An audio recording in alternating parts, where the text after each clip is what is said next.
Hello, my lovely audience. Welcome to another video. Welcome to What If Deku Was a grootslang. Its silly name and odd appearance aside, the grootslangs were said to be the first creation of the gods. In this case, African, deities, stuff like that. Yes, they were said to be one of, if not the first creations. But the gods made a mistake. They accidentally made them too strong, too intelligent, and too cruel. And so thus they went on a rampage, ravaging the lands. Until, the gods had enough and split them in two. That's how we get elephants and snakes, at least in African mythologies. Anyway, and it's said that one survived and managed to escape, hiding itself away in a place known as the Wonder Hole. Yeah, interesting name. But, these things are quite interesting, so I decided to do a what if based around them. Anyway, let's get on with the what if, people. Yeah! So, our what if starts with a green-haired boy around about the age of 6, collapsed on the ground, bleeding in the forest. He's panting heavily. Some of his teeth have been knocked out. Some of his pointed, sharp, and jagged teeth would be knocked out, and his exaggeratedly long tongue, out on display for everyone to see on the ground with him. It's the size of his head. It's a fucking long one. His body is covered in bruises, and he seems to be bleeding from multiple places, even his head. Now then, a woman wearing a traditional Japanese kimono and with, beautiful, but also kind of dull, marble-like eyes, would arrive, and she would look at Izuku, and then a purple light would emit from her hand, this light would go to Deku, and his injuries would begin closing, his burn marks would begin receding, and his scars would dissipate, and, his teeth, jagged, sharp teeth would begin jutting out of, the spaces. Now that all his teeth are back, the woman notices how he seemingly has four larger canine-like teeth, almost like fangs. The woman would kneel down on the ground and ask Izuku, I know that, I have no business trifling with your life, but this is the third time within this week that you've ended up like this. May I ask what's going on, please? You know it makes me feel sad seeing you like this. Zuko would cross his arms and turn away, still on the ground, saying, I told you once and I'll tell you 1,000 times, my quirk is villainous. That's why. I don't think it is. The woman would respond with, yeah, at least you don't, but still. Kachan thinks it's villainous and so does Mom. Oh, you've never mentioned anything about your mother. Deku would quickly close his mouth, put his hands over his mouth, realizing he let some information slip. The woman would sigh, place her hand on Deku's head, pull him over to her, so that his head is now resting on her lap. Look, Izuku, I know that you may not want to, well, hassle me with these things, so on, so forth. But please, I view you like family, and I don't like seeing my family hurt. Please just tell me what's happening. Izuku would sigh, give out a very long sigh, as he would say, "Promise not to say anything." The woman would do a zipping motion with her lips and throw away the key. You know that little motion. Izuku would begin. Well, it all started on the day I got my quirk. Flashback. Izuku would be happy in the car. You know, his sister next to him. Yes, I do a lot of what ifs with Izumi. With, like, Izumi existing, or, like, Izuku not being the only child. Because, in my opinion, it's very weird. Like, it would be weird for the Midoriyas to target their only child like this. So it just adds sanctity to me. That he would be very excited, giving a massive, sharp-toothed smile. He has very pointed teeth. Anyway, they would arrive at the quirk doctor, yada yada yada. Zumi gets her quirk, telekinetic fire. You know, she can produce fire out of her mouth and control it telekinetically. Perfect combination between Hazashi and Inko's quirks. Deku's turn.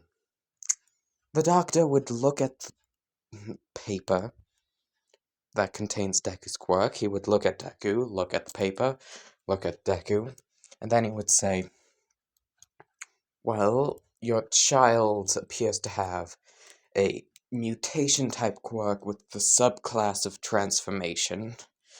It's called grootslang. The fuck is a grootslang? Inko would ask, confused and worriedly. The grootslangs are... Okay. Your child has improved strength, durability, and perceptive abilities. He is capable of doing a half transformation where he grows sharpened bone spines that will protrude out of his fists, and he will grow, double his size, doubling his strength and durability. Then there's the part that worries me. The grootslang part. The final form of his quirk, as you could say. He can turn into a giant fucking snake. Like a hybrid between a snake and an elephant with fangs. It even has an unhingeable jaw. Like him at his full age can swallow elephants whole. Good fucking grief. This quirk is atrocious. Not to mention Izuku is essentially gonna be an unstoppable force in nature. Give me a moment. Izuku would be quite happy with this quirk. However, Inko and Asashi would not. This is where the shit of Izuku's life would begin. Inko would take her children out, holding their hands. She would be grasping onto Deku's a lot harder and pulling him along. Give me a moment. Izuku would say, "Ow, Mom, it hurts." Inko would say, "I don't give a shit." Anyway, time skip a few days. Inko has stopped feeding Deku and has begun taking her frustrations out on him. Asashi... How do I say this? Yeah. Asashi has also been doing that. Yeah, I was thinking of something worse, but decided against it. Yeah, Sashi has also been physically abusing Deku. When he told his friends about his quirk, they would do the same. In fact, the only person who isn't a douchebag to him is his sister, who he takes the job of being the older brother to quite seriously. But yeah, that's essentially Izuku's life. Daily beatings from his house, from Inko, from Hisashi, not his fucking house. The house isn't mad at him. Joke. And Katsuki Bako and his goons. Naturally, the woman would be quite upset. The woman's name is Lady Tamio, because why the fuck not? You get the reference, you get the reference. But yes, the woman would be named Lady Tamio. She would be quite pissed off at Inko for what she's been doing to Izuku. Izuku's just kind of like trying to nonchalantly wave it off, but it ain't working. So, Lady Tamio basically just adopts Izuku. Yeah. Not like Inko or Hisashi notice that he's gone. They still pay for, like, his school fees without realizing it. But yeah, he's essentially just been living with Lady Tamio and has become like a loyal dog to her. I can't stress this enough. This is like a Denji situation. Without, Lady Tamio being, like, fucking psycho like Makima. But no, this is like a full-on fucking dog situation. He is like a dog.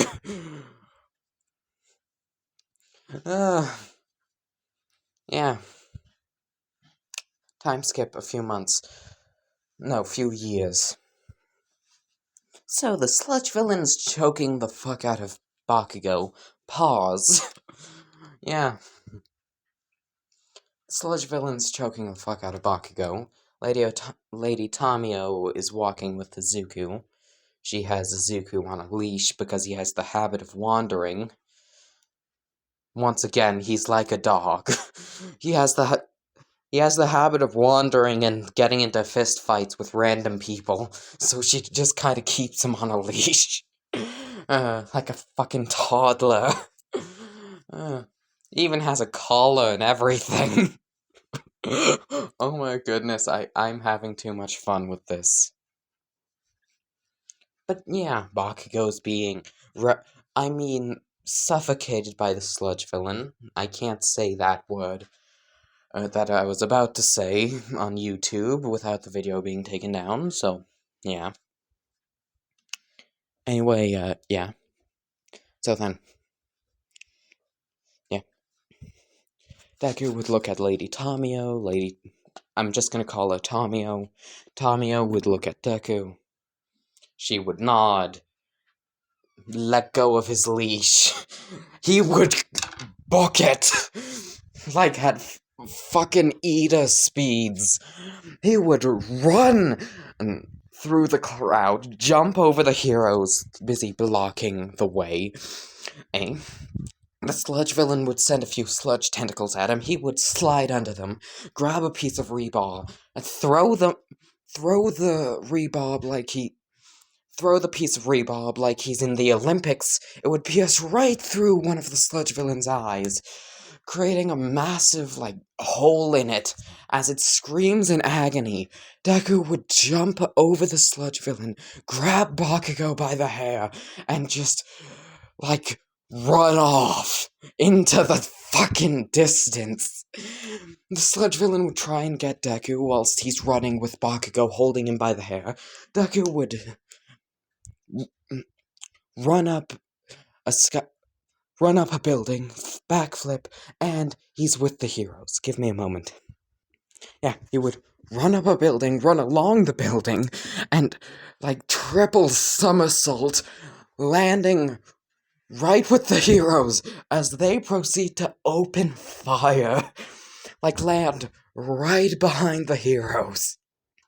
Right behind the firing line, as people with water and explosion and fireball quarks would just light the sludge villain the fuck up. You can just hear his screaming in the background. Lady Tamio would, approach Deku. Deku would look at her and look at her expectantly, like a dog wanting a treat. She would pat him on the head and say that he did a good job, and he's like, he's like enjoying every second of it, wagging his tail. Yes, he hasn't. Yes, he has a tail, because why the hell not? He has an elephant tail. He's just wagging his tail as she pats him on the head. Bakugo's like, the fuck? I didn't know Zuko was into MILFs. I mean, to be fair, she is pretty nice looking, but, didn't know that. Like, Bakugo can't really think or speak, he's just confused as fuck. Lady Tamio would take Deku's leash and, he would excitedly drag her towards, the nearest hot dog stand. He wants a hot dog as, a present for doing his job well. Bakugo would just look at the leash, look at Deku, look at Lady Tamio, extremely confused, where's Auntie Inko? Is she aware of this? Yeah, Lady Tamio would get Deku a hot dog, he would enjoy it. Enjoy it like a fucking dog. I'm having way too much fun with having, grootslang, terrifying monster Zuko acting like a fucking puppy. Sorry if I'm swearing a lot, I just can't really sell the point enough. A grootslang is said to be a cruel, psychotic, masochistic monstrosity, and here one is just wagging its tail at getting a hot dog. How I love stuff like this. Give me a moment. Anyway, yeah, time skip. About 9 months, Deku's been lifting things at Dagobah Beach, training. Not to go to the hero course, no, he just wants to be better at protecting Tamio. Just like the loyal dog he is. Now then, some information about Tamio, and why Deku has begun picking up the pace when it comes to his training. Tamio is what many would call not someone who follows the law. She ain't no Toga, but she ain't no All Might.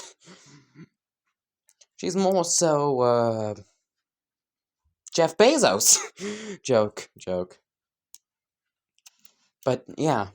She has a few crimes under her belt, like tax evasion, driving without a driver's license, illegal, contraband. Yes. Oh, I have to go. Goodbye, my lovely, lovely audience. Life came up. Bye-bye. Hope to see you next time, and, bye-bye.